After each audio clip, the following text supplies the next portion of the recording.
Daarnaast blijkt uit onderzoek dat antisemitisme en homofoob geweld welig tieren onder Marokkanen. De legitimatie voor deze ellende, de islam. Verzoekt de regering haar angstige en politiek correcte houding ten aanzien van de islam te laten varen en de negatieve invloed van deze kwaadaardige ideologie die moet worden tegengegaan, verzoekt de regering de islam zoveel mogelijk uit Nederland te bannen en gaat over tot de orde van de dag. That was me back then. This is me now. So let's talk about the period before Islam. Why do you hate Islam? Assalamu alaikum everybody. First of all, I want to thank the organization for inviting me. It's a great honor for me to be here in this beautiful community, so thank you for that. Why did I hate Islam? Well, I think there are several reasons for me. First of all, it has to do with my upbringing. I was brought up in a pretty strict Protestant environment.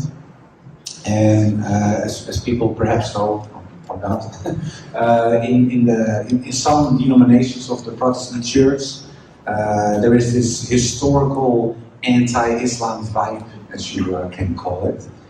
Because when you look at the founder of the Protestant Church, Martin Luther, in 1517, he started the Reformation in a sense. He started the Protestant Church. Before that, there was only the Roman Catholic Church in Europe and the Eastern Orthodox Church, but he started the Protestant Church, and he was very anti-Turkish, because there were a lot of clashes with the Ottoman Empire, the empire before Turkey became the Republic of Turkey. And there were many clashes, and he was of course a theologian, and he wrote about the Turks, and he wrote about their ideology, their way of thinking, and of course their religion. And he said, well, Islam is an evil ideology, it's a fake religion, Muhammad, peace and blessings be upon him, is a fake a prophet, not a real prophet. So it was very anti-Islam in a way, but that way of thinking was very deep in the denomination of my church. So when I was brought up in the church, it wasn't so much that my parents or the minister told us you have to hate Muslims or you have to hate Islam. But when you read the books, and I was kind of a nerdy guy, so I read a lot of books, it influenced you, of course. So I thought, well, okay, perhaps it's the people are very nice, perhaps, I don't know, because there weren't many Muslims around. But their way of thinking and their whole religion is a very dangerous thing, especially from a religious point of view, because we were practicing Christians, and most of it was in the 80s, summer 80s Amsterdam. Of course, most of the people weren't religious anymore, especially in Amsterdam, very liberal, very atheistic, secular environment. So we were kind of a strange family in that sense. And that was what it was. And after 2001, in 2001 I started with my study. I became a student of comparative religion. But the first day of me going to college, remarkably, was September 11, 2001. So I already had these negative ideas and a negative attitude towards Muslims and Islam. And then I saw these guys flying in the building, and I said, okay, they're even more crazy than I thought. And then there was this famous filmmaker in the Netherlands, his name was Theo van Gogh, and he was murdered in the streets. A guy who called himself a jihadi, he shot him. Then he tried to slit his throat, and he stuck a knife in his stomach with a letter on it. Ayaan Hirsi Ali, perhaps you ever heard of the girl. She lives in America. She used to live in the Netherlands. She was a member of parliament as well. You are next. So then I thought, okay, we have these guys flying in buildings. I already knew their ideology is evil because of what I thought I knew and what I read. And now I see Theo van Gogh getting murdered in the streets near my old house. So I thought I have to do something to protect the country from getting attacked by this evil cult called Islam. So I thought, what can I do? What brings the most impact of going into politics? Because I can change the law then. And I was looking for the most anti-Islamic party there was. And just that year, the Freedom Party was founded by Geert Wilders. Perhaps you ever saw him, the guy with the blonde hair. He's died, by the way. But he said, well, I'm going to fight Islam. That's the core business of my political party. And I thought, well, that's the guy I'm looking for. So I joined his party. So that's one part, the upbringing and the terror that happened. But also, it's a cultural thing, because like I said, in Europe, there have been many clashes with the Ottoman Empire, and way before that, it had to do with clashes with Northern Africa. So European, when you look at European history, and Abdul Hakim Murad, the Sheikh from Cambridge University, he wrote a book, it's called Traveling Home, and in the book he describes where Europeans identify themselves for the first time as Europeans. And there has been a clash in the year 732 in Poitiers in France, and the Muslims came from Northern Africa, and they came through Spain to France, and there was this guy, Charlemagne, and he stopped the Muslims. So when you look at extreme right, anti-Islamic organizations, sometimes you see the number 732, or you see 1683, and 732, that is a reference to the year 732, where the Muslims were stopped in France. And 1683, that's the reference to the year that the Ottomans were stopped in Vienna of entering Europe. So they say, well, we are still in a war. And those, because one of the guys the crazy terrorist who shot all the Muslims in Christchurch in New Zealand, he had those numbers on his rifle as well. And when we were looking at the news in the Netherlands, there was this girl in the news, she said, well, he wrote down how many victims he wanted to make. And she thought that's 732.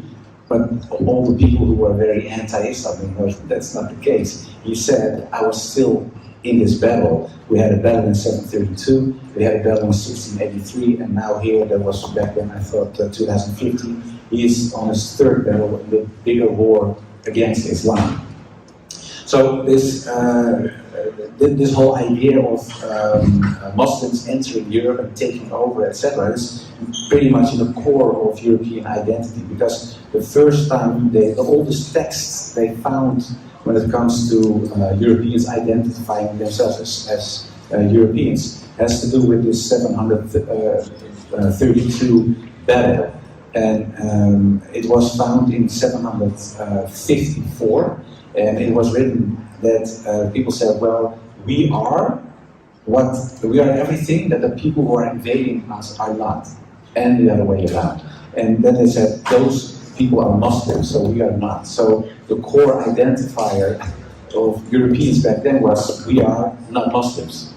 So it's very deep in European culture, and a lot of people don't know that, but there are a lot of symbolisms, or symbols still in Europe that point to this anti-Islam vibe that there is in the core of European identity. And one example, and I mentioned it many times before, is the croissant. You know, the sandwich. It is shaped in a half moon. And in this battle of 1683 that I mentioned, there, in the end, the Europeans won. They won, and they drove the Ottomans back to Turkey. And they said, well, we defeated Islam. And what they did, they baked moons in the shape of a half moon, and they broke it, and they ate it, so to say we broke Islam. And I already told you, yes, it's not a boycott, a call for the boycott of the croissant or something, but it's just to show that the croissant is a symbol of anti-Islam sentiments as well. And there are a lot of these examples that I can mention when it comes to Islam and European identity, European culture. And most of the people don't know, but yeah, I do, because of what I read. And it's very deep in the culture. So, and then of course there's the media that portrays Islam in a very negative way, but also that has to do with a lack of knowledge, but also this historical vibe that is in Europe. And people don't know it most of the time, but it is still there, and it influences a lot of people's minds. So it's very hard for Muslims to convey the message to people who are almost born in an anti-Islam state of mind. So I think the combination of those things make me very anti-Islam. So guys, it's okay to eat croissant? No boycotting croissant. Now, what made you embrace Islam? What was that moment when you realized that Islam is the religion of truth? Yeah, well, it wasn't just one moment, because it took me about, I think, 3.5 years. Because some people think that I rolled from the lab of Geert Wilders into the mosque, but that was not how it went, of course. When I was in the Freedom Party in 2014, I left the Freedom Party. I was still in Parliament until 2017, but in 2014 I left because of a rally. It was this rally, and Geert Wilders, the leading guy of the party, he asked the people in the gathering, do you want more or less Moroccans in the Netherlands? And everybody started shouting, less. And he said, well, I'll make that happen if you vote for me. But I was the spokesperson on this topic in Parliament, and I didn't know he was about to say that. So I called him and said, what is this? Is it something new? He said, yeah, this is something new. And I said, well, we used to talk about Moroccan criminals or Muslim criminals or whatever, but it was never about the ethnicity per se. And now he said, well, all Moroccan people have to leave the country. And then I said, well, I think it's kind of crazy because although I was very anti-Islam back then, there were also people with a Turkish background and a Moroccan background working for the Freedom Party. And of course they were all anti-Islam, they were secular or another religion, but they were Moroccan. So I thought to myself, it's kind of a betrayal because we all fight this concept of Islam, and I don't care if someone is old or young or man or woman or Moroccan or Dutch, I don't care, we were just fighting Islam. And he said, well, that's collateral damage then. And I thought, yeah, it's a betrayal almost. So I said to him, you have to change it a little bit so that I can talk about it and that I really can talk about it from the heart.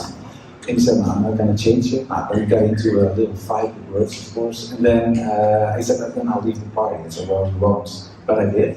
So I left the party, and then I finally had the time to fulfill a long-held desire, and I was writing an anti-Islam book. Because if you're in politics, and I think it's the same in Canada, most of the times that you it's about one-liners. It's just some superficial thing you say, and then you get it in a newspaper, on the news, television, radio, whatever. And I thought to myself, well, if we really want to explain to the people why we think Islam is a danger for the world, then I have to write a book, an academic book, that I can explain why is it that we, and especially me as a Christian, think this is a false religion and this is something we have to fight with everything we have. And then I started writing, but while writing the book, I made a comparison between Christianity, the concept of God in Christianity, and in Islam. So I was writing, and all of a sudden, some questions and doubts that I had as a youngster popped up again. Because when I was younger, I always thought it was kind of complex to understand the Trinity. In Christianity, you have God the Father, God the Son, and God the Holy Spirit. And all of those three persons are one in essence. And I always thought it's kind of crazy because Jesus Christ dies, of course, in the narratives of the New Testament. But I thought God cannot die because God is eternal. That's in the same Bible. It says God is eternal. But how is it possible that you die? Because if you die, you're not eternal because you're dead at a certain moment. So I thought that's kind of crazy. And even when he hangs on the cross in the narrative of Christianity, he talks and prays to God. And I thought, how is it possible that you pray to yourself if you are God? It didn't make any sense. And when I was younger, I think 16, 17 years old, I asked the ministers, and I even went to a Catholic priest, and I was not a Catholic, of course, I was kind of strange, but I wanted an answer. And in the end, they said, well, it's too complex, it's a mystery. And I thought to myself, yeah, I want my religion to be clear. I want to understand what I believe. If my soul depends on it, the least thing I can expect from the Creator is that I can understand what I have to believe. So I thought, and then I thought, perhaps I'm too stupid, I'm just uneducated, I'm a young kid, 16, 17 years old. I put it aside, and I just did what I did as a practicing Christian. But when I was writing my book, I was an older man, of course. So then those questions popped up again. I thought to myself, oh yeah, there was some things I doubted. And then I saw for the first time, because I studied comparative religion, so I knew about the concept as an abstract idea, as an object of study, of course. But I never looked at Islam as an alternative for the truth, with a capital T. So I thought to myself, well, there is some truth in it, perhaps, because it sounds more logical. And then I thought to myself, well, I have to refresh myself and reread the Bible to understand why I'm not a Muslim. So that's what I did. But then, when I was reading the Old Testament, for people who don't know, it's, let's say, part 1 of the Bible, the same Bible as the Jews have. the Old Testament, they call it in Christianity. And I was reading about Moses and Noah and Abraham, etc. And they all talk about one God, one God, one God. I said, okay, perhaps something changed with the coming of Christ, Jesus. So and then I thought I read the New Testament, and not what the others say about what Jesus said, but what he said himself. So I was looking for quotes, so to say. And there aren't many, by the way, but there are a few. And one of the stories in the New Testament is about Jesus interacting with a person who asks him, "What can I do to gain paradise? How can I go to heaven?" And this man asked him, he said, "Well, you're a wise man, what can I do?" And he said, "Well, there are two rules that God gave us. One," and then that's called Shema in Hebrew. He repeated what the Jews learned. And he said, "Oh, Israel, here your God is one. There is one God." So, and then he said, "Treat your neighbor as you want to treat yourself." He said, "If you do these two things, then you can go to paradise." But he said, "It's hard enough if you really want to do that." But I thought to myself, well, now he is talking about one God as well. So I thought to myself, perhaps there is some truth in this one God concept, besides the Trinity. So I thought if Jesus says that, all the prophets in the Old Testament say it, and now I see the Islamic narrative and the Islamic concept, I think there is some truth in it. So I thought, okay, I can accept this one God concept as the Muslims present it. But then, of course, I was happy because I didn't want to have something in common with the Muslims and nothing in common with Islam. So I was happy there was still Prophet Muhammad, peace and blessings be upon him, but I thought it was a false prophet. So I said, okay, at least they had their false prophet. That's a distinction between me and Muslims. But while I was writing, I came across so much information that was at odds with the things I thought I knew, that I thought, well, I also have to write to Muslim scholars. And one of the scholars I wrote was Abdul Hakim Murad. He's a sheikh in Cambridge University. And I wrote him, but of course, after I sent him the letter, I thought, well, it's kind of crazy in a way, because I was an anti-Islam politician, writing an anti-Islam book, asking a Muslim sheikh from another country, can you help me with some information? So I thought, well, perhaps he will never answer, and I put a little Wikipedia link on the site, so he would know who I was, because I didn't want to get him the feeling that I was tricking him or something. So that's what I did, and it took, I think, 6 weeks or something, and then after 6 weeks, he was very extensive. He sent me an answer, and he said, well, I know where you're coming from, I understand it, but it doesn't make any sense. And he said, well, what you have to do is reread all your old books, so you're really anti-Islam again. But if you do that, you have to promise that you read the books and articles that I give to you as well. So he said, when you read book 1, and then you have to read book A that I give you. Read book 2, read book B, read book 3, read book C. And he said, then you can see that where the Orientalists or the non-Muslims who wrote about Islam, they took the wrong turn, where they added stuff that wasn't there in the beginning, or they left things behind or left it out where it was in the original scriptures of the Muslims. And he said, then you can see where they took the wrong turn in a way, and why their narrative changed. And that's what I did. And he said, it's not always on purpose. Sometimes it was just because they didn't spoke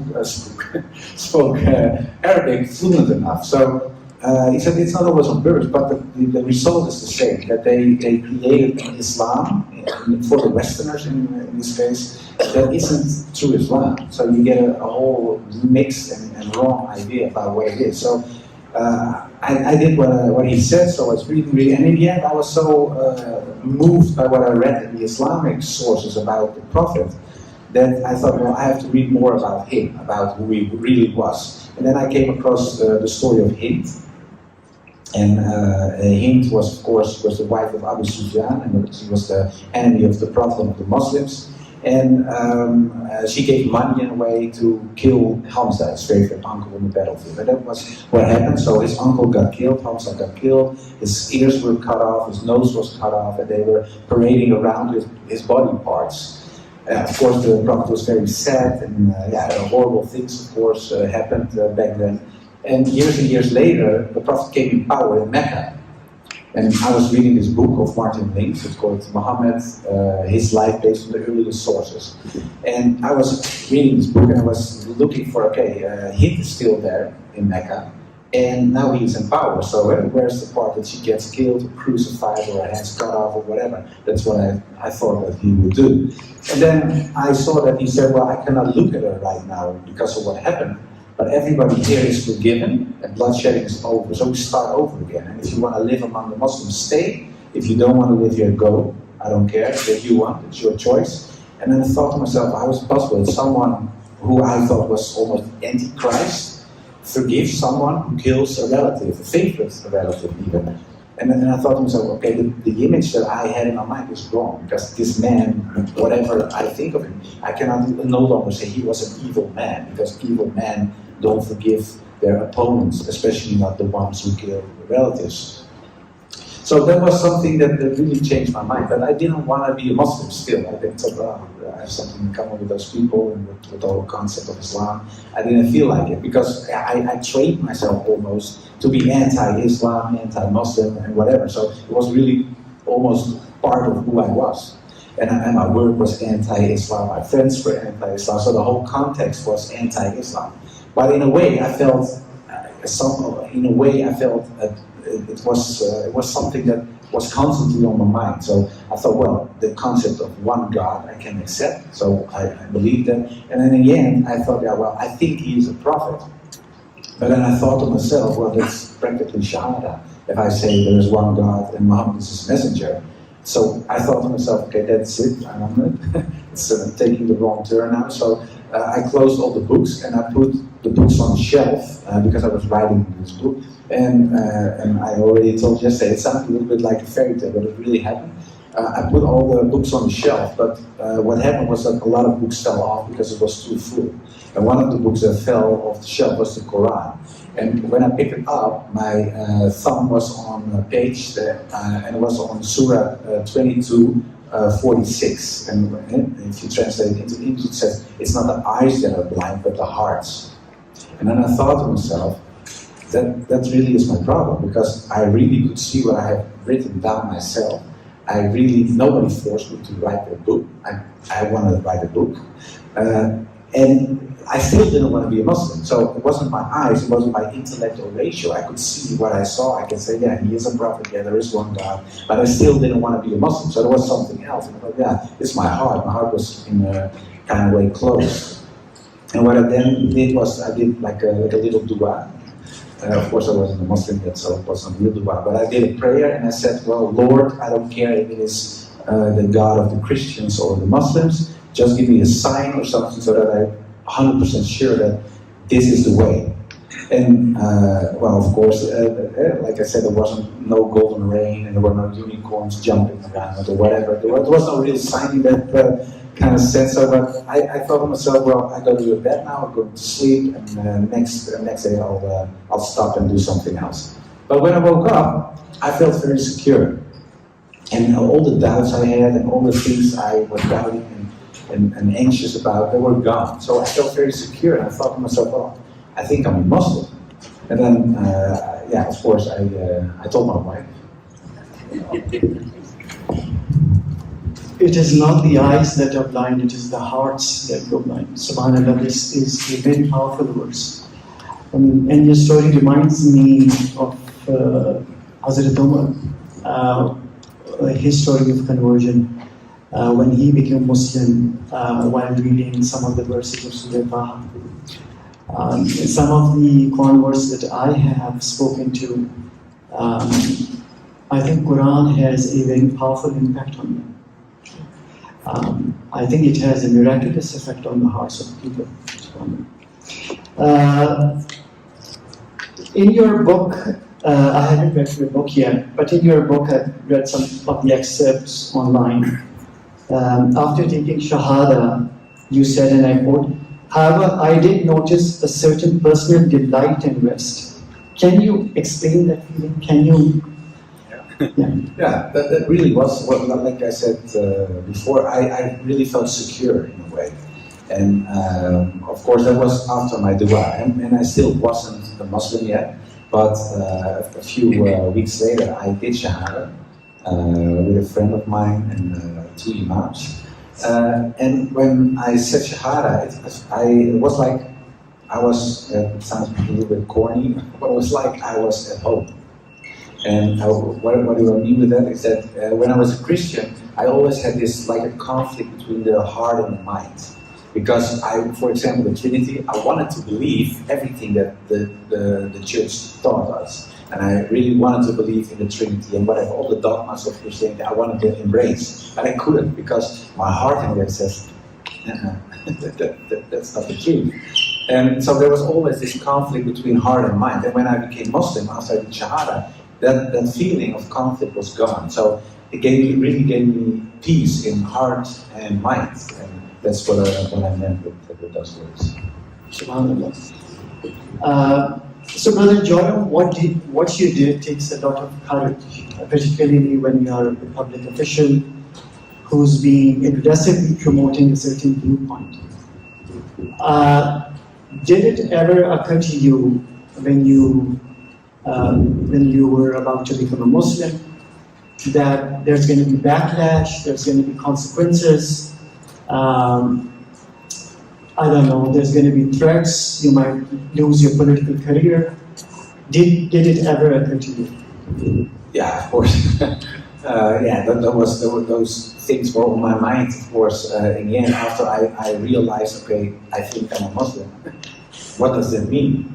First of all, you think, well, I have to do all this stuff, all these things that I didn't have to do as a Christian. I have to pray 5 times, okay, now do this and that, and whatever. I saw this whole bunch of rules that I had to comply, and I thought, well, that's one thing. And of course, my own context, because I was an anti-Islam politician. And I already left Parliament when I did Shahada, of course, but then I worked, funny enough, for a Christian organization. It was the biggest Christian organization in the Netherlands. It's called the AO. It means Evangelical Organization, and it's a television station. And I worked for the radio, and I was the spokesperson for the conservative Christians in the Netherlands on radio. But of course, it was kind of strange that the spokesperson for conservative Christians in the Netherlands all of a sudden is a Muslim. So of course I thought, okay, I will lose my job. But alhamdulillah, I had my own business as well, so it wasn't the biggest problem for financially. But it was my public position in a way, because of course everybody was about to say he's crazy or whatever. And then I thought I have to tell my family, my mother, everybody. So all these things come across your mind. Your old friends, will they stay friends or not? Will they leave me? Will there be threats, etc. Well, all the most negative scenario came through. So I lost the job at the radio. My mother started crying when I told her. Some friend said to me, "You're dead." There was an uncle said, "I won't shake your hand anymore." I got over 2,000 death threats. When I was walking the street, people were calling me names. So all the most horrible scenario came through. But in a way, I felt at ease with it. First, because I thought, well, if that's the price I pay, so be it. I'm happy now. I was more happy and I felt more strong inside than ever before. So I didn't care that much, but I was more worried about my wife and my children and the friends that I still had. So I was actually about to ask you this. How did your wife react? Yeah, I told you yesterday, you know. After I told her, it was in the morning, really early, I told her, well, I'll be Muslim. And then she looked at me and she said, well, we have to put the dishes in the machine. And I told her again, I said, okay, but I think I'll be a Muslim. She said, yeah, and I think you have to put the dishes in the machine. And then for the third time, I said, yeah, do you understand what I mean? I'll be a Muslim. She said, do you understand what I mean? I said, no, I don't understand what you mean. What do you mean? And then she said, well, if you are still my husband and you will be the same husband that I married, and you will stay sweet for me and the children, and if Islam is really what you believe and it's in your heart and in your mind, then who am I? So then we'll stay together, of course. But that means life goes on, and if life goes on, we have to put the dishes in the machine. So that's what we do. So you're spilling the beans here because that's what most of the husbands do at home? Put the dishes in the machine. Apparently. But you're forced to. Okay. How did your kids react, and now that you've become a Muslim, do they ask you questions about Islam? Or do they see you a changed man? Do they see any change in you? Well, when I became Muslim, my children were very small. They were really small children, so they didn't know what was happening. So I think the oldest is old enough now, so sometimes she asks some questions, but the youngest doesn't, because she has. I'm already glad that she can talk and walk and stuff like that. But later on, of course, they will have their questions, and when they see me talk or speak or pray or whatever, of course they know, and they know I am a Muslim because I told them. And sometimes they ask, what do you have to do then, if you're a Muslim? So I explain them, and so it's kind of funny sometimes to talk with them, because it's not a real theological conversation, of course. It's just more like when you're praying, someone jumps on your back and stuff like that because they think you're playing. So that's funny.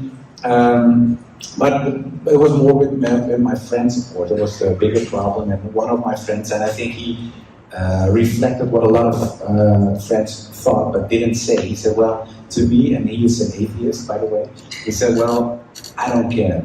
I think you're all crazy, all religious people. And I love you very much, and you're my friend, but I think you're wrong anyway. So, okay, I knew it. I knew him for a very long time. So even when I was still Christian and he was already atheist, I accepted it. But he told me, well, it's like, we love football in Europe, real football, not American football. So,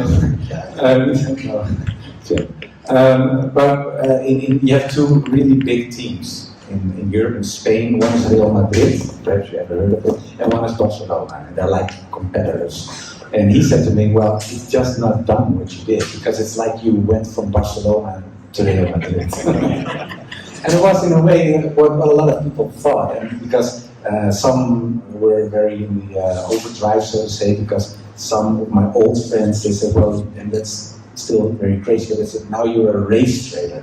I said, great, what do you mean with a race trader? I said, yeah, you're a white European guy, you cannot be a Muslim, that's impossible, it doesn't make any sense. So I told them, well, there are more white European Muslims than you think. I said, no, name one. I said, well, a whole country, Albania, or Bosnia, or Turkey, or whatever. There are a lot of people, it has nothing to do with the skin color, or my eyes, or whatever. I said, Islam is a universal religion, just like Christianity in a way. There are Christians and Muslims of all colors, all races, all ages, whatever. But I said, no, it's different. You're a race trader. So you gave some historical context about the anti-Islam feelings in Europe. What do you think about the rise of Islamophobia in the West, particularly in North America, especially among white Caucasians? When you see all these conspiracy theories like the Great Replacement being floated around, and what is the best way to deal with this? Yeah, well, when it comes to the Great Replacement theory, of course, perhaps some people know it, perhaps some people don't. It means, in a way, that there is this secret agreement of governments that in the 1970s, that the Middle East gave cheap oil, and the governments in the West opened their borders for the Muslims to come in. So it was like a hostile takeover. For the elite, they made a lot of money, and now everybody else will suffer the Islam in a way. But it's a very old theory, because there's been a French guy, Raspail is his name. He was in a way the 70s founder, and then it wasn't so much about Islam; it was about Africa. He said a lot of black Africans coming into Europe were being taken over, etc., etc. So there's always this idea of we are being taken over, whether the Muslims or the blacks or whatever. There's always this feeling of there's some fear in a way, but it's very dangerous, because if people are afraid, you can do stupid things, and that's what you see in politics, of course. And like the things I mentioned before, the history, terrorist attacks that are real as well, of course. a lack of information, a bit of racism, and a combination of all these things, and fear, for example, the replacement, that makes people very angry and very hostile in a way. But I think it's very important to stay sober in a way and very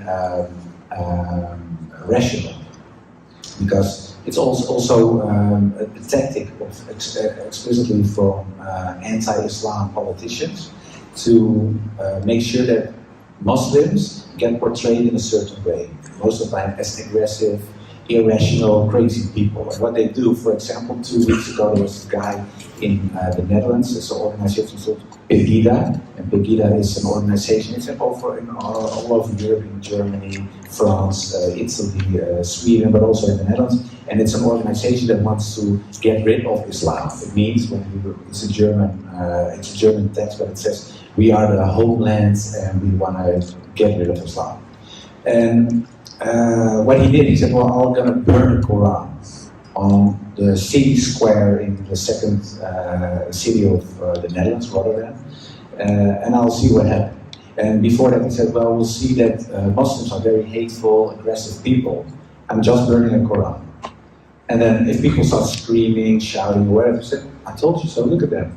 Beasts, irrational, screaming, aggressive persons. But it's a tactic. So the best thing, of course, everybody gets emotional, and of course everybody wants to punch him in the head and take the Quran away, etc. But from a media point of view, it's very stupid, because you give him what he wants. He loves it when someone punches him in the face and he can fall down and say, I told you, you're attacking me now, I just had my freedom of speech. So it's a tactic, and it's very hard not to fall for the trap. But that's what it is. So the best thing is to stay rational. Of course you can complain, but just do the things you can do in a legal way. And of course, I think it's good to protest, because if you don't protest at all, then you become like Christianity in the West. So I don't care, everybody can be a Christian, whether you're really believing or not. In Christianity, there are not many things really holy anymore to the Christians. And I think it's beautiful that Muslims are still emotional when it comes to the holiness of, for example, the Quran. So I think it's good to protest and to be vocal, but be aware of the fact that there is this tactic behind, there's a strategy that wants to attack you as a community, and I think it's very important to be aware of that. My next question is about the virtual reality experience. But before I talk about that, let's watch that video. Misconceptions, anger and fear in the media, but especially in politics. This is Islam in the current West.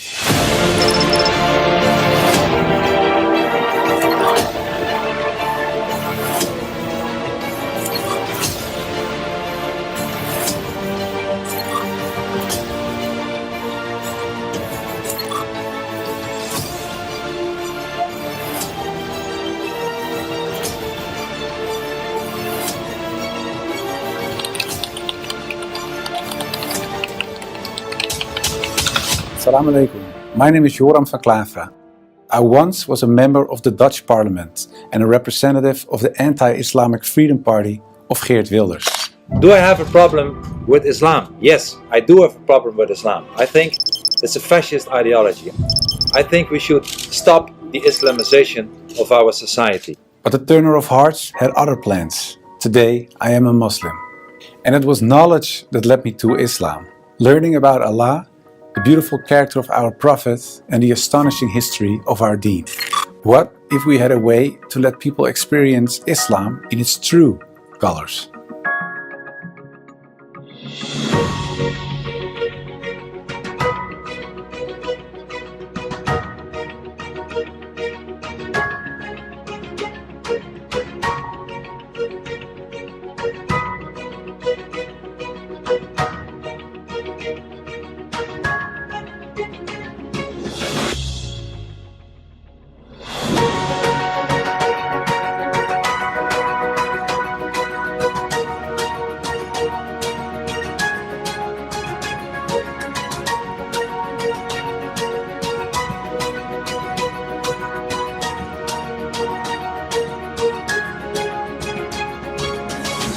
Currently, we reach 10,000 people a year. Next year, we want to share the message with 100,000 people. And eventually, we want to grow to 500,000 people a year.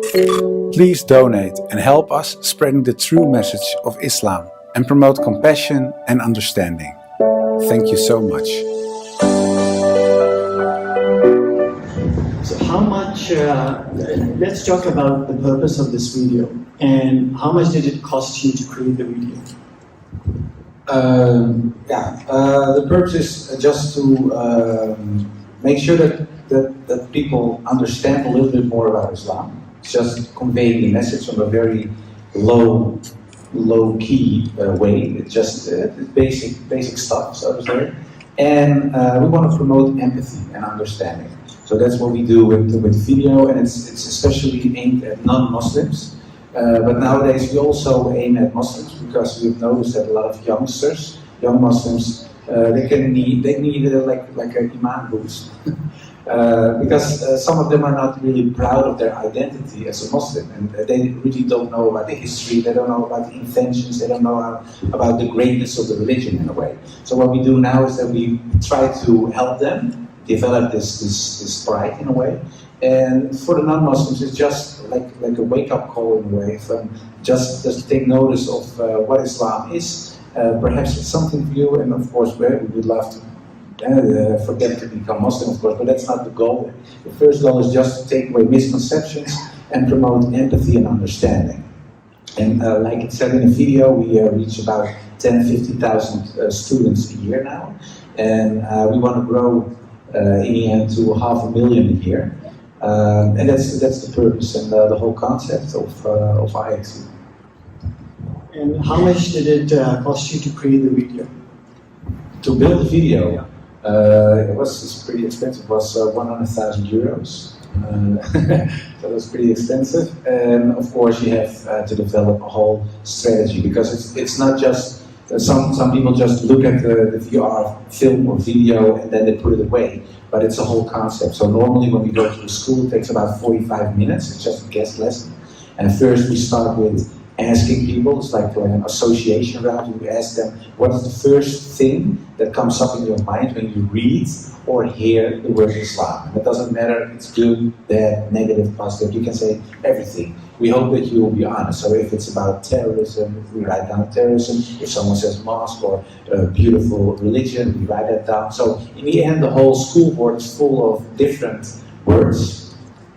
Then we explain to them how the VR devices work. They put them on, they look at the video, and after we watch the video together, then we return to the board, and then we look at them and we say, okay, well, what you have just seen is very different than some words here on the board.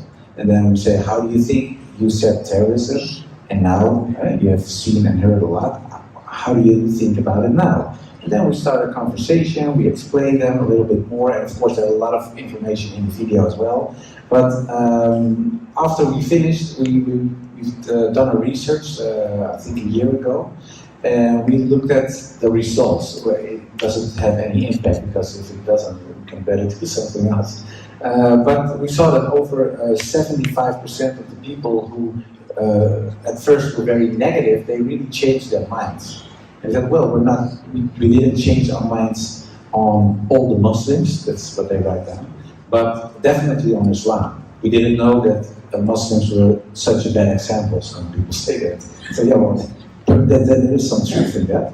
But I say it's about Islam. Do you want to know more about Islam? We already have 2 people, students, they converted to Islam after it was like the kickoff. So that's really beautiful and important.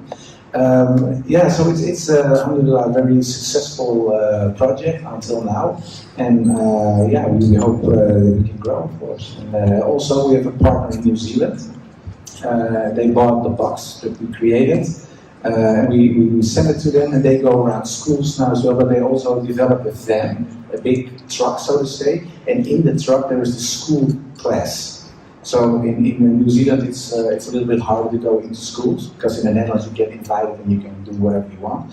But in New Zealand it's a little bit different because of secularism and the strict separation of church and state. So they often go to events or to parks or whatever, and then they invite people and they look at the video, and like I said, they have the same concept because there's a pedagogy, there's this learning system, there's a whole bunch of information and a whole strategy around it. And they do it not in the class, but they invite people and they create their own class in the van. So it's a pretty remarkable project. I have seen it and it's amazing. My son actually saw it. He was talking about Muslim youth and he loves it. So yes, I think Muslim youth should also see this video. I would recommend it. Thank you, Brother Joram. Thank you for your time. It was wonderful speaking to you. I converted to Islam in 2019 while writing an anti-Islam book. He studied comparative religion at the Free University in Amsterdam and is also a registered academic teacher of religion. He's the co-founder of Islam Experience Center, president of Anthony Janzoon Association, and author of the book, Apostate from Christianity to Islam in Times of Secularization and Terror. Our next speaker is Catherine Bullock. Catherine Bullock is a TV host for Sound Vision Foundation's Canadian Muslim News. She taught various courses on Islamic politics, Islamic civilization, and media representation of Muslims for over 20 years at the Department of Political Science, University of Toronto, and Cal State Fresno. She's president of Compass Books, dedicated to publishing top quality books about Islam and Muslims in English. Her own books include Muslim Women Activists in North America, Speaking for Ourselves and Rethinking Muslim Women and the Whale, Challenging Historical and Modern Stereotypes. She embraced Islam in 1994. Welcome.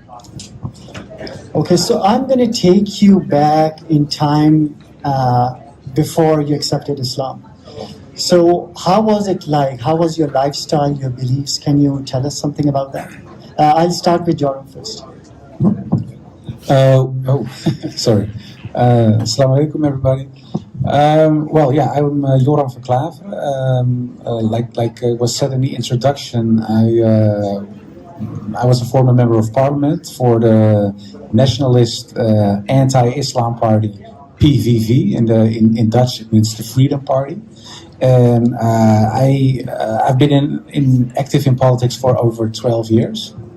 But before that, I was just a regular, normal guy. I was brought up in Amsterdam in a Protestant family. We were really practicing Protestant, so everybody got biblical names. We were all baptized. We read from the Bible. We went to church. We did all the things that practicing Christians do. And it was a pretty regular family: father, mother, brother, a younger brother, a sister. We had a cat. So it was okay.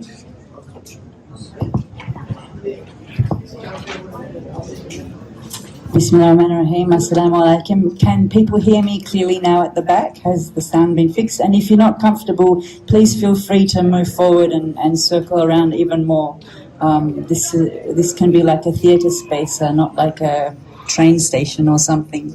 I grew up in Australia. I was born and raised there. I came to Canada in 1991 to do my master's degree in political science at Queen's University. I had grown up in an Anglican household, which is a form of Christianity in Australia. We had gone to Sunday school every week, but it's a very secular kind of Christianity. It was sort of like what you call the Christmas and Easter version. But I did go to a Presbyterian ladies' college, which is a private religious school for my high school. And Presbyterianism is part of the United Church in Australia.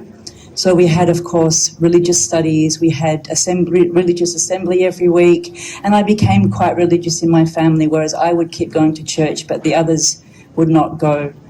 When I started university, I studied political science, and I took two courses. One was the philosophy of, I think it was Philosophy 101. But part of that was a 6-week course on the philosophy of religion and also political science, where we learnt about the different political theorists. Those two courses pretty much made me an atheist. I became convinced that God was simply something that people made up to make themselves feel happy about being in this universe. And evolution, we'd evolved anyway, so we didn't really need religion. I stayed on this path until I came to Canada to do my master's degree, and I was quite hostile when I met Muslims the first time in the International Student Centre. I thought that, they oppressed women, and I always tell this story, maybe you've heard it, but when there was a group of men standing around with their beards gathered waiting for prayer, and I genuinely felt afraid. I was like, why has this university let terrorists in to study? And the Muslims of this university, Queen's University, I'll never forget them. They were so kind to me, so patient. They took my hostile questions with smiles on their faces. They invited me to their events. And slowly but slowly, I started to wonder, well, why am I so hostile towards Islam? Then I accidentally got married.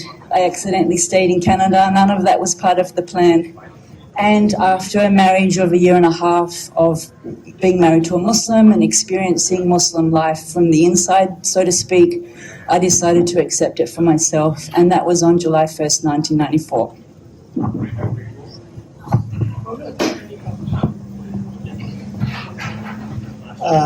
So now tell us about your journey to Islam. How did you become a Muslim?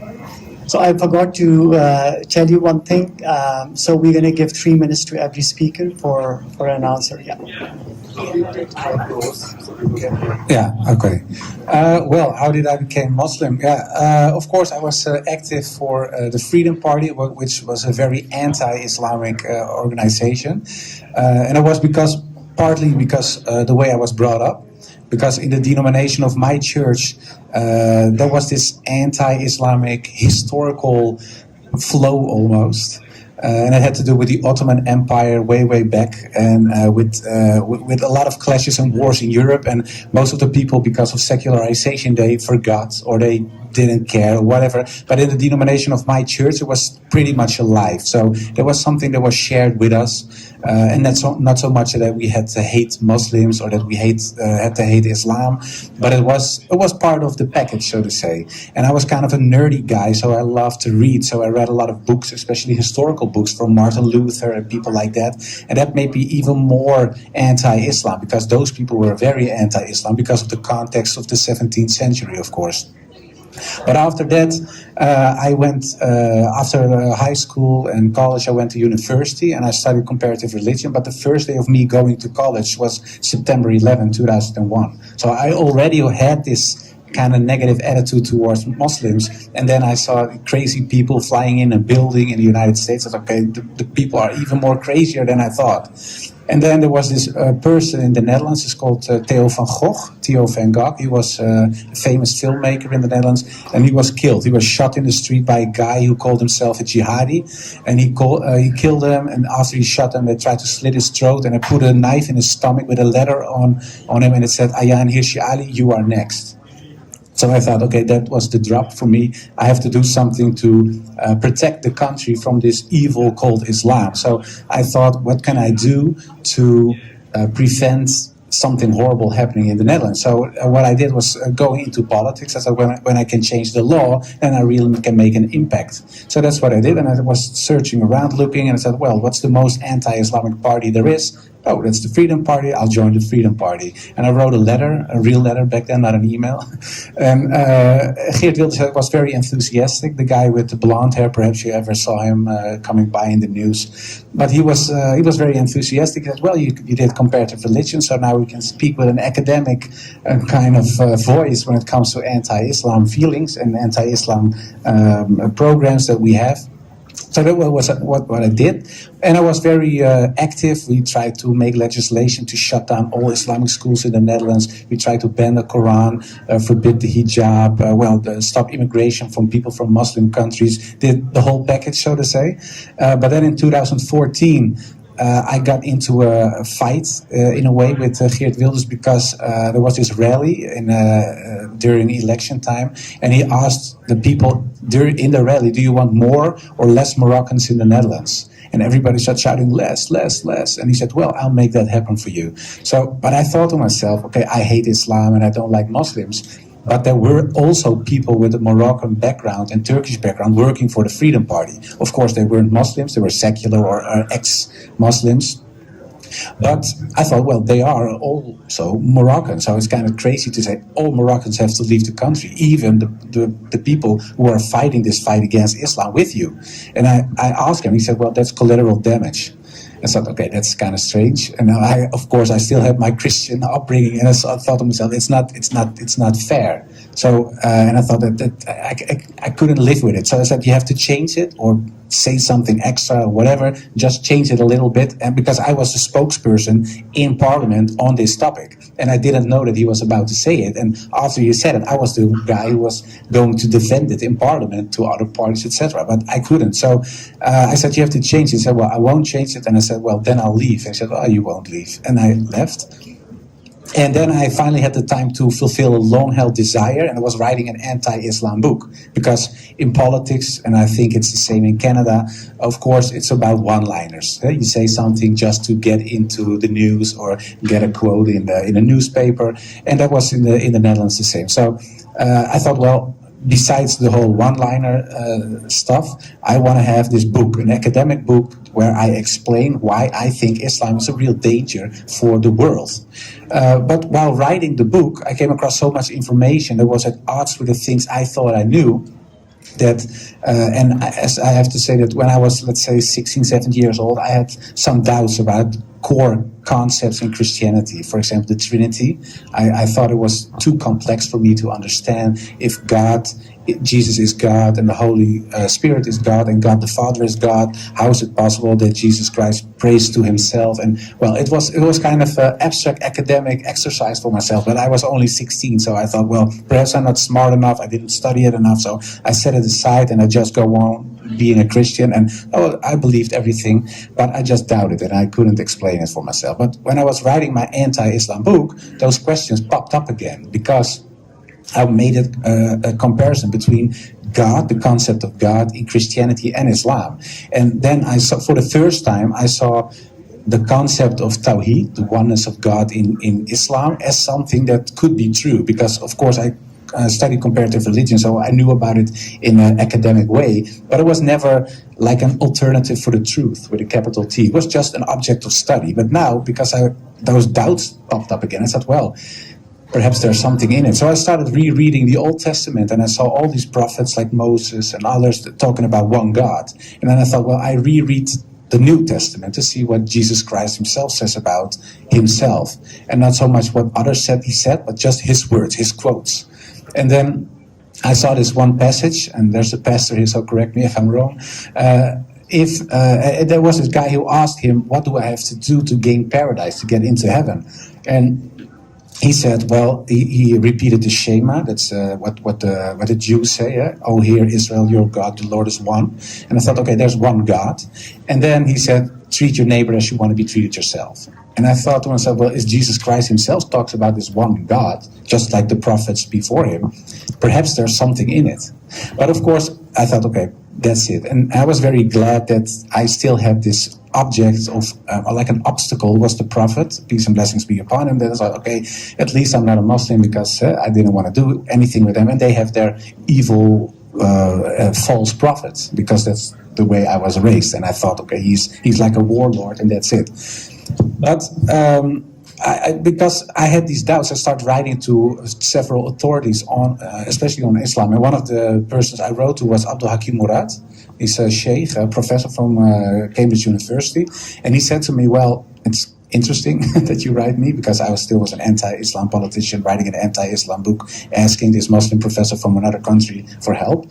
And he said, well, I'll explain it to you, but I get the point, and I get it, and I know why you think like that, but it's wrong. It's not the correct version of Islam. In fact, it's not Islam at all. So he said, you have to read all your old books again, and so you're in your anti-Islam vibe again.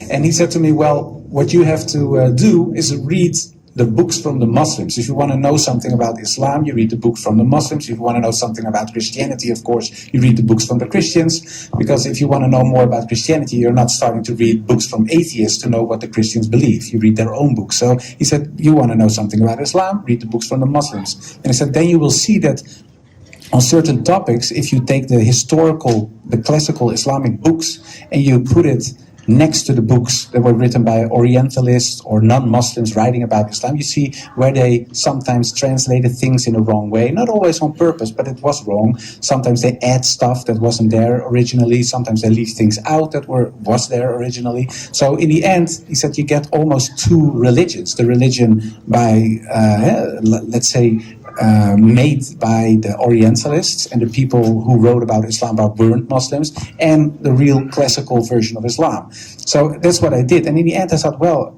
yeah, I think that there's a lot of truth in this tradition. And then I started studying the life of the Prophet, because I don't have so much time left, I think, so I'll speed it up a little bit. But I had, I studied his character, and in the end I saw him not only as a warlord, because that's always how I thought this man was, but I saw him for the first time as a teacher, and I saw him as a friend, and as a father, and as a statesman. So in the end, my whole concept of who he was changed, and the story that really made a difference in my heart, there was a story about Hind. And for the people who don't know Hind, and correct me if I'm wrong, because you know a lot more about Islam than I do, but Hind was the wife of an enemy of the Prophet. His name was Abu Sufyan, and he was a very harsh man. He was a real enemy of Islam. And his wife gave someone money to kill the favorite uncle of the Prophet during a battle. So this guy, Hamza, was killed. And his ears were cut off, and his nose was cut off, and she was parading around with body parts of him after he was killed. So I thought, okay, that's horrible. And of course, it was said that the Prophet was very sad, and was, of course, a horrible thing that happened. But I was reading this book from Martin Links. It's called Muhammad, his life based on the earliest sources. And I thought, okay, now I'm going to come to the passage where she gets killed, the chapter she gets killed. So I was looking for it, but I couldn't find it. And I thought, okay, well, at least she has to be whipped or get crucified or something because of what she did. And in this story, in the end, Muhammad came to power. So he was the leading force in Mecca now, but she was still there. And then there was this passage that he got to know that she was still there. And then he said, well, I cannot look at her, but everybody here is forgiven. Bloodshedding is over now. So if you want to stay just like the rest of the people and live among the Muslims, it's okay. You can stay. If you don't, go. And I thought to myself, how is it possible that this evil man, because that was still the concept in my head, is able to forgive someone who kills one of your favorite relatives? You have to have such a big heart to do something like that. And I thought to myself, well, he is not the evil man that I thought he was. And that really changed my view on the Prophet, peace and blessings be upon him. And in the end, I thought, well, I think he's a prophet, because I didn't have any arguments to say Moses is a prophet, Noah is a prophet, Abraham is a prophet, but he is not. And I thought, okay, I don't have any arguments anymore. So, but I still didn't like the fact that perhaps I have something in common with the Muslims, because I already accepted this oneness of God, and then now I say he is a prophet. Well, that's practically shahada.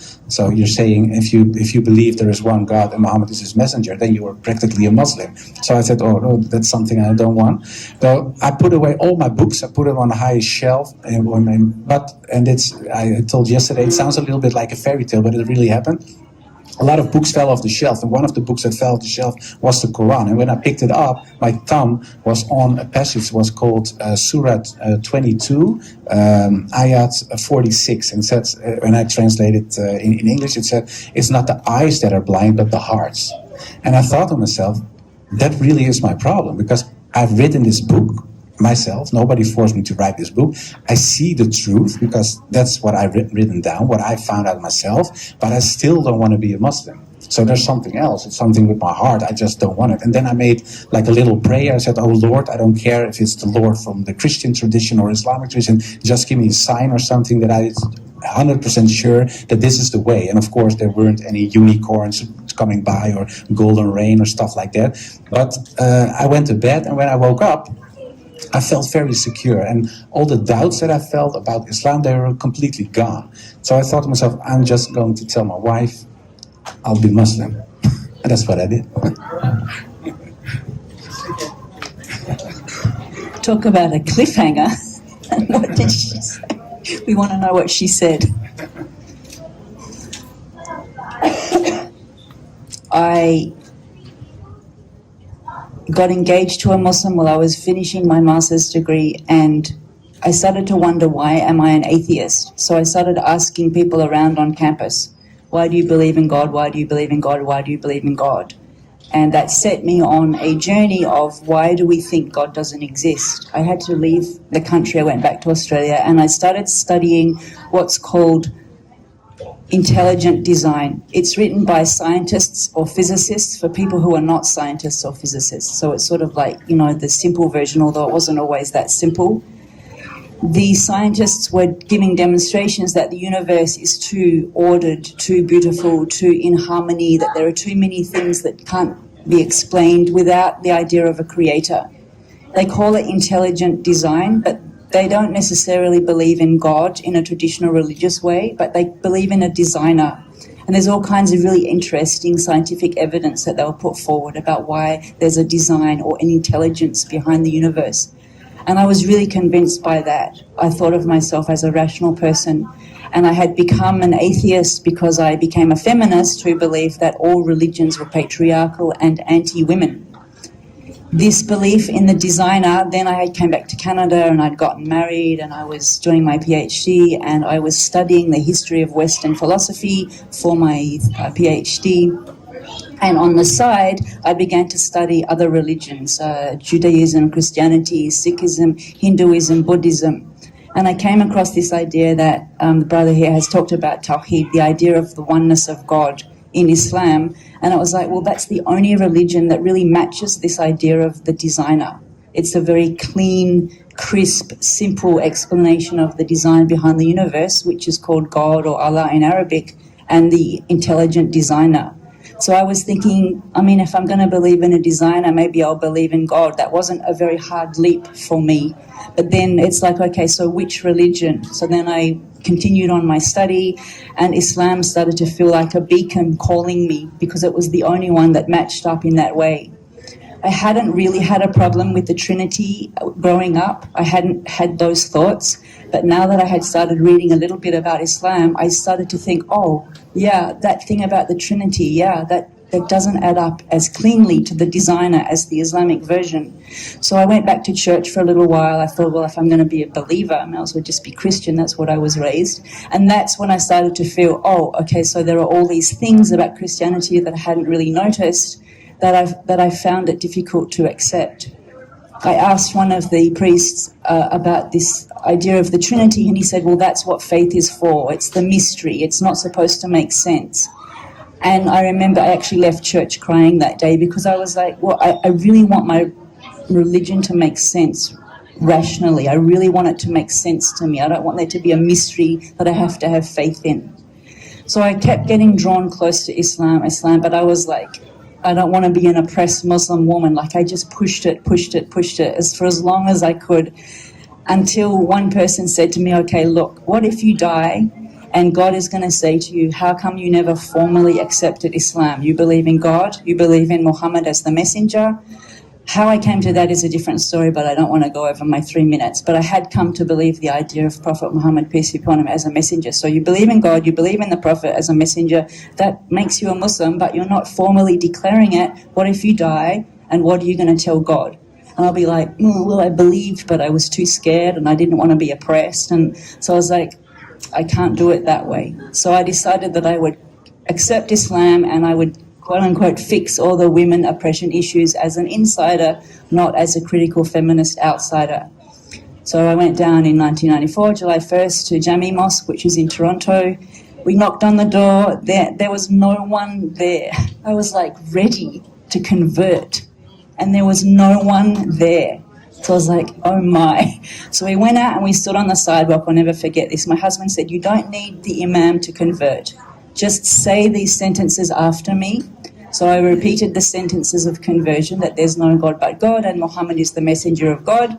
And I looked around, I waited for the thunderclap, I waited for the earth to swallow me in retribution. Nothing happened. I was like, oh, okay. We went home, he showed me how to make wudu. I prayed for my first time. And in that prayer, every time I was down, we put our head on the ground to pray. I was like freaking out. I was like, oh my God, like, what am I doing?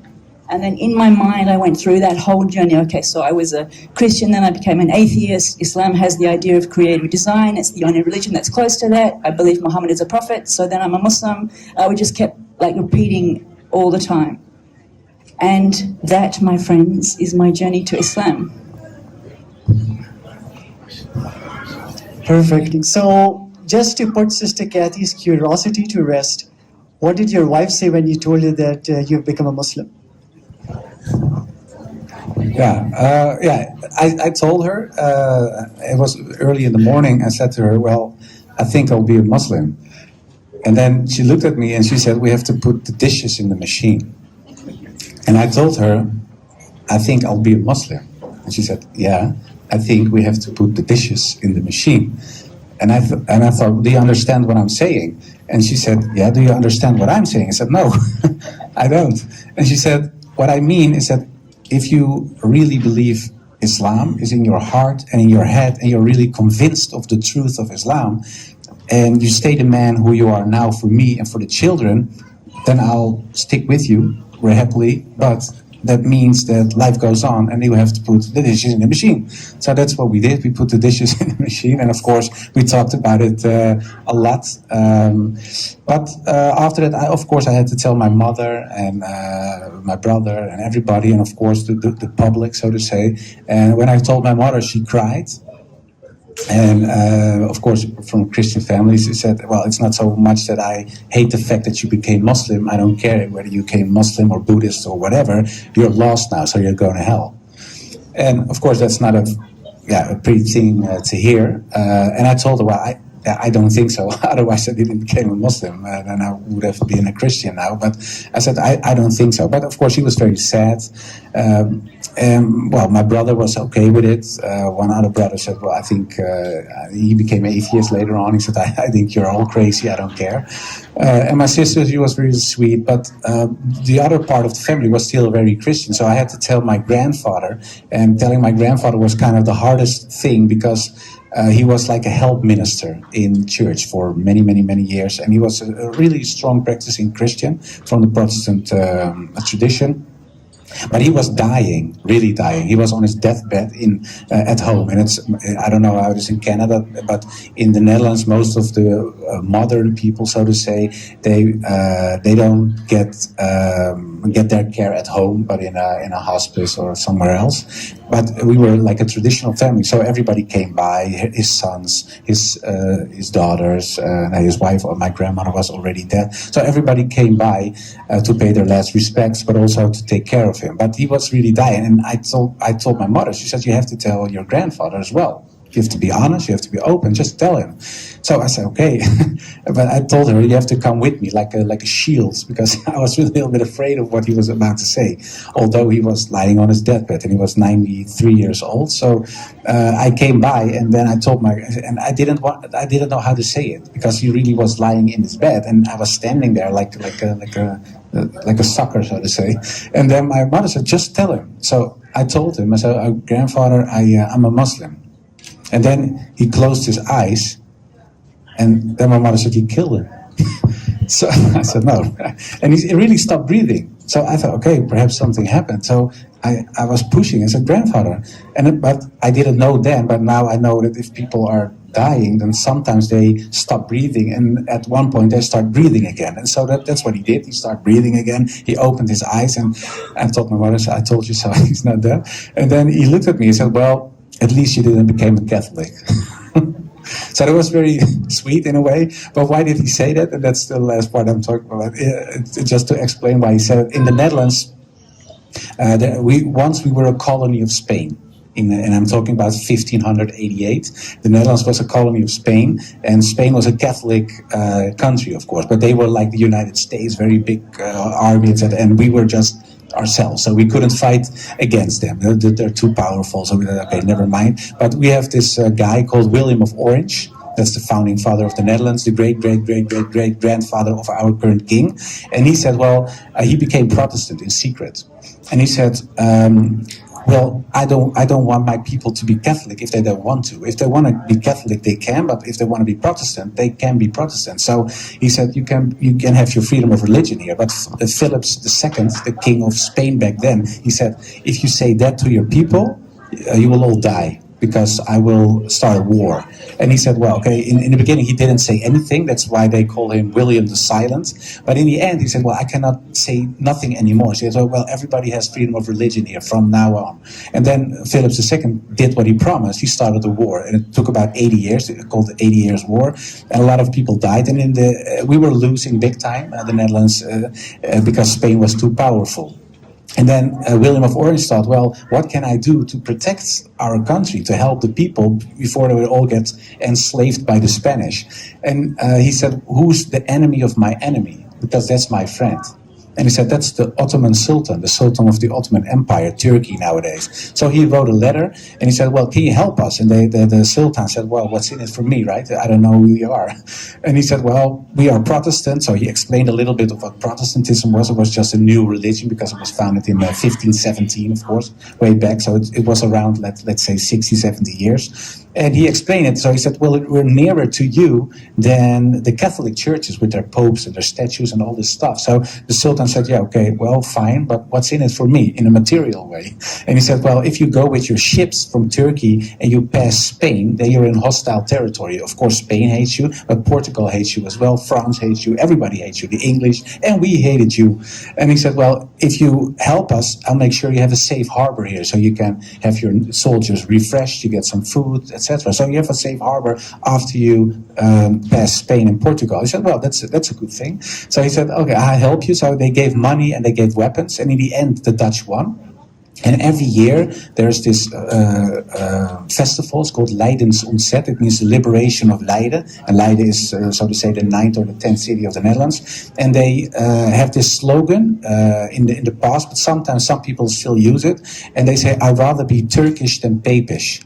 But when you translate it to nowadays English, you say, I'd rather be a Muslim than a Catholic. So, and people were wearing crescent moons, half moons on their shirts. There was even a ship back then from the Dutch that called the half moon, and they had a red flag with a half moon on it, like it was the Turkish naval flag, but it was used by the Dutch. The Sultan said, yeah, you can use it, of course, you're our friend now. So when my grandfather told me, at least you didn't become Catholic, he meant you're nearer to my heart, just like the Muslims are nearer back then to the king. And so that was really sweet and very historical lesson for me as well. Thanks for the context, Joram. Sister Kathy, how did your family react when you broke the news that you've become a Muslim? That was a really beautiful story, by the way. Thank you for telling us that. I had immigrated to Canada by accident because I had become married and I was now doing my PhD in University of Toronto. The contact with my family is quite different from what a lot of other converts experience, just by the fact that I was alone here and they were there. My parents came to visit in June 1994, and I probably had decided to become Muslim earlier than that, but I've never made a big life decision without consulting with them first. So I told them one time, we were sitting in the backyard, that, I think I might become Muslim, and my mum's face just went like white. And my dad, very surprising, parents always surprise you. You expect one reaction, you get something else. My dad said to me, well, as my old friend Wally says, we're all trying to go to this city. Some take the train, some take the bike, some take the car. So I was like, that sounds like permission. And then my mum says, well, as long as you don't become an oppressed Muslim woman, I guess it's okay. I was like, okay, well, yes, I'm going to get in there and fight against the oppression, but I do believe. And I took that as a permission. They left, and the very next day I went down to the mosque and did my conversion. Since then, when I go back to visit, I have found acceptance in the sense that they've never asked me to take off my scarf. They allow me to get halal meat. They still drink at the table, but they don't try to push it on me. They've never said, don't come home, don't dress like that. They let me go off and do my prayers. They're not too impressed, really with the whole thing. But what I gather in Australia now, in many families, it's more secular than it is. It's more hostile to religion than particularly Islam, although there is that anti-Islam segment. But I think, especially for other people in my family, it was more just the fact that of being religious. It was like, well, you're religious now, and it was visible with the scarf. But I think I've been very blessed in the sense that I can still go and do what I need to do. So tell us, how did life change after becoming a Muslim? So before you look at your life, before you became a Muslim and after you became, how did life change for you? This is really like a trip down memory lane. You have to remember, I converted in 1994. Do you know how long I've been Muslim? I've been Muslim longer than some of the young people in the room here. Almost half my life. Okay, now you know how old I am. The biggest change would be the change of the heart, because although I wasn't unhappy with my religion, I wasn't unhappy being an atheist, I wasn't unhappy being a feminist, I thought I was very happy. But I didn't realize the peace that comes with having that belief and that connection with God through prayer and through the Quran. So I developed a really strong sense of self and groundedness and belongingness and purposefulness in my life that I didn't know was missing until I had that. My life changed, of course. I started wearing the headscarf. I stopped swimming in public pools. I used to cry about that at night before I converted. Oh, I'm not going to be able to go swimming at the beach anymore. Pork used to be my favourite meal, so I stopped eating pork. I didn't really mind giving up alcohol too much.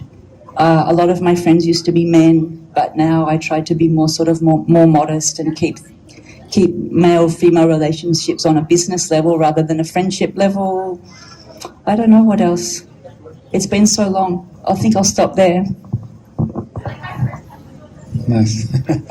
Well, a lot changed, of course. After I left Parliament, I was working for the EO. It's one of the biggest television organizations in the Netherlands, but it's a Christian organization, very Christian, evangelical. And I was like the spokesperson on the Radio 1, and I was the voice of conservative Dutch Christians. So of course I couldn't be the voice of conservative Christians anymore on the radio. So I left. That was of course something that changed.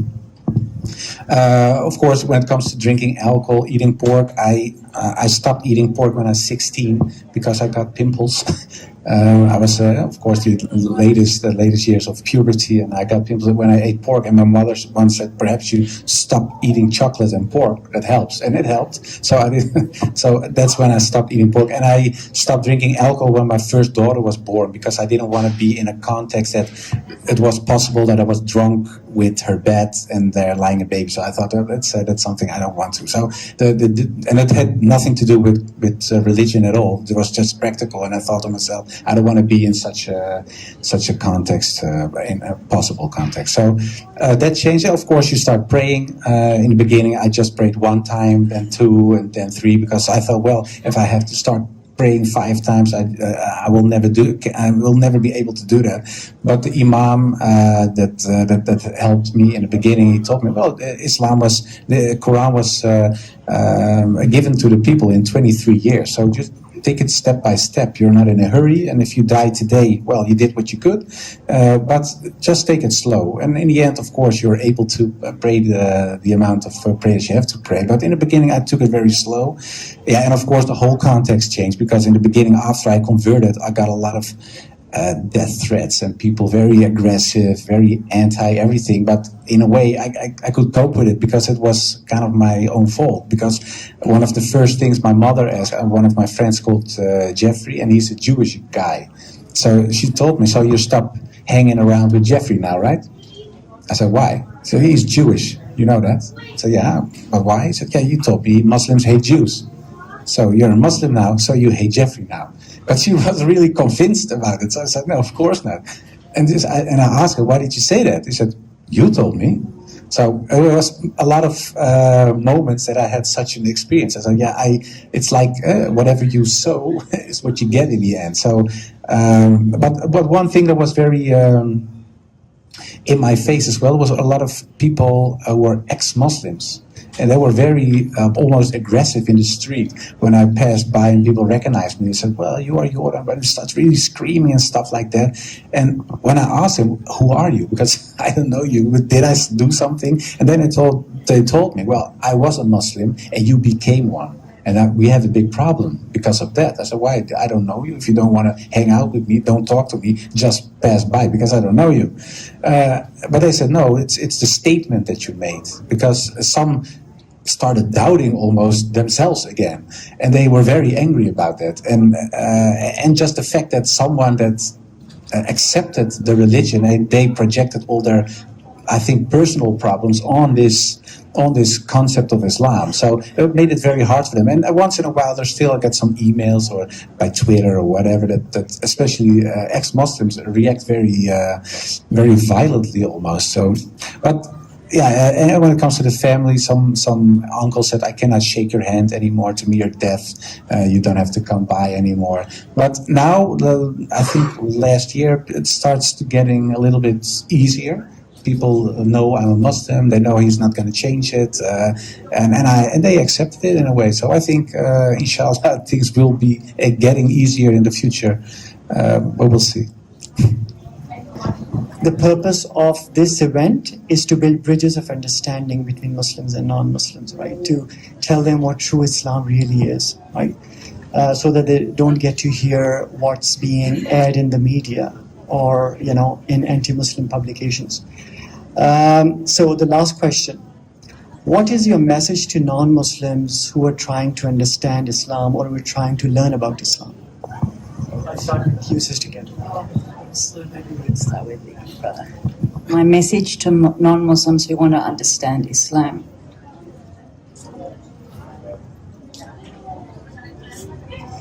The first one is to go to the sources yourself and not rely on the media. The second one is to try to understand it from the inside. Even if you read something and it seems puzzling or strange, to try to understand how that might be understood by someone from the inside. When I was still learning about Islam as an atheist and not engaged and not even thinking about anything in the future, and I read one verse in the Quran which seemed to be extremely anti-women, and I was really freaking out. I was like, oh my God, no wonder they beat their wives and they're this and they're that. But you have to ask the people from the inside, what does this mean to you? How do you understand it? How do you interpret it? And then the final message, the final thing I think I would advise is to take these kinds of events as the goodwill that they're intended. Muslims want to live in peace, they want to live happily, they want to make positive contributions to the planet, to the country, to the world. And to take that sincerity and to work with that as a sincere person back. There's a lot of negative voices around that will tell you that Muslims are engaged in something called taqiyya, which is a word I never heard about until after 9/11. I never ever heard about it. So for 6 years I was a Muslim, never even heard about this thing. And they'll say if a Muslim says something nice, they're just a wolf in sheep's clothing. So the final message, I'm sorry, I'm repeating myself, is just simply to take the sincerity as genuine of Muslims wanting to reach out and to live together as friends. Thanks. Well, my final message, I don't know if I'm in a position to give advice when it comes to non-Muslims, but I think it's very important that people try to open up a little bit, because it's not always, what you see is not always what you get. And I experienced it myself, of course. So sometimes people ask me, do I have to dive into the Quran at once, etc.? And I said, no, I think it's better not to, because it's a very complex book. And if you don't have any context, or you have no teachers, or there are no people around you that can show you how to read a certain text, then you can get lost in the text, or you can say it's too difficult, or you can interpret it in a wrong way. So most of the time when it comes to people, when they say, well, how can I really learn Islam? I always say, just look at the character of Prophet Muhammad, because he, in a way, was the living Quran. So, and for Westerners, it's easier, I think, to read books from Western converts, because in a cultural sense it's nearer to you, the way they write, etc. So that's for me, and of course it's personal. Martin Link's a book, like I mentioned it earlier, Before Muhammad, Is Life Based on the Earliest Sources, is a really good book to dive into and to get to know the basics of his life, of who he was. And I think because of his beautiful character, it will open your heart a little bit more. And of course, you don't have to be a Muslim at once. It would be nice, but that's something else between you and the Creator. But it's good to just open up and to see that Islam is a force for positivity in the world. Thank you, Joram and Sister Kathy. We have 10 minutes for questions from the audience. So if anyone has any questions.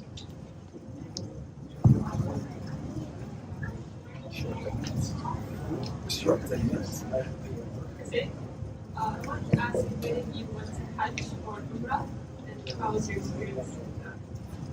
If any one of you went to Hajj or Umrah and your Hajj or Umrah experience. No, after I just converted, I was invited by some people from Saudi Arabia to drop by and do the Umrah. But I refused in a very kind manner because I didn't even know how to pray. So I thought it doesn't make any sense if I go to Hajj or go to Umrah and I don't even know how to do Salat. It doesn't make any sense. And then perhaps you were kind of a trophy and there's all this television. It's almost PR.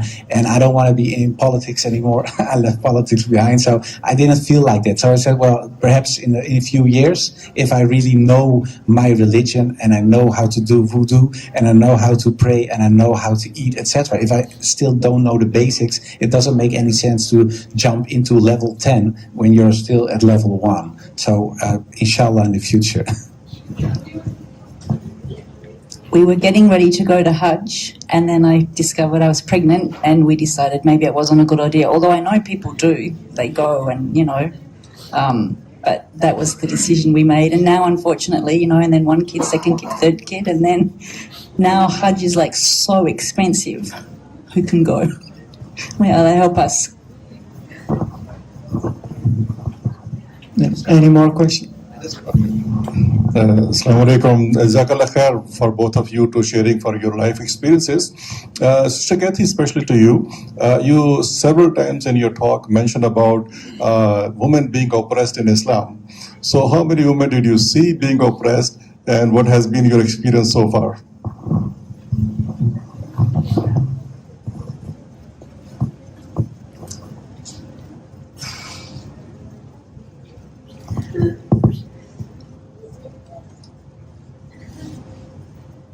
What I have come to understand in my now 20-something years in the Muslim community is that there are women who lead full, fulfilling, wonderful lives, and there are women who are mistreated by their husbands and their families and abused. But this is not because of the faith. This is in spite of the faith. And this is my understanding. Quite a lot of the issues that I was concerned about previously, took me about 8 years actually to work through all my quote-unquote women and Islam issues. And sometimes I came to the feeling that there might be wisdom in something that I had been really upset about. For example, there was something about a woman praying at home is the best prayer for her, and that used to make me really angry. Like, how can you say that? You're keeping women away from the mosque. But after having, 3 children and understanding that maybe it's like really, really difficult and still the prayer at home is meaningful for the woman, this is like a way of making her feel satisfied. My prayer is still meaningful. I don't have to be in the mosque to have a meaningful prayer. So it took me about 8 years to work through all of those and to feel that there might be wisdoms in things that I had previously felt to be very, very unfair. But I also want to say that I do believe that we have interpretations of the Quran which often take place in our communities that are just interpretations. They're not truthful understandings. Allah knows best what is the truthful understanding. The verse in the Quran says, "We have revealed to you the verses. Some of them are clear of understanding and other of them are not clear, so take from them the best of meaning." And I do have the sense in our community that often we do not take the best of meanings when it comes to women's role. Quite often when I speak, when I go down and speak at universities or things, I will have young women come up to me and say, "Are you really allowed to speak in public?" Because they've been taught that the woman's voice is something that should not be heard in public. For me, this is an example of an interpretation that's a misinterpretation of what truly the spirit and the message, the Quranic message, is towards women and their role in this society. So I know also, just one other thing I should add, I also know that in non-Muslim communities, in atheist communities, there are women who live fulfilled and very dignified lives, and women who are abused. Abuse is not because of the ideology, it's because of the personality of the abuser. So it's something that women face from all classes, all religions, all ethnic backgrounds. And that's an oppression, but it's not because of the faith or the ideology. So our time is up. Thank you, Sister Kathy, Brother Joram, for sharing your life experiences. I know it's not easy for converts to share their experiences. It takes courage, and I so appreciate you coming here all the way from Netherlands to tell your story and share your story with us.